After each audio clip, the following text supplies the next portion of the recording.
अमान को बरकरार रखने के लिए पुलिस के दस्तों का जलालपुर जट्टा में फ्लैग मार्च। नुक्स अमन का बाइस बनने वाले अनासिर के साथ आहनी हाथों के साथ निपटा जाएगा। उमर सलामत डीपीओ गुजरात।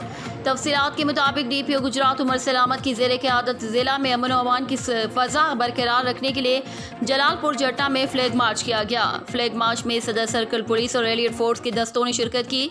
इसी दौरान डीपीओ गुजरात ने जलालपुर जट्टा बाजार का पैदल दौरा भी किया।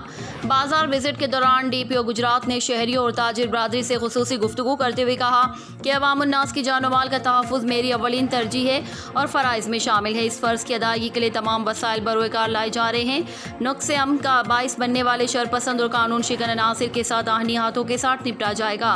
ज़िला में अमन और अमान को बरकरार रखने और शहरियों की जान माल की हिफाजत के लिए गुजरात पुलिस पूरी तरह मुतहर्रिक है।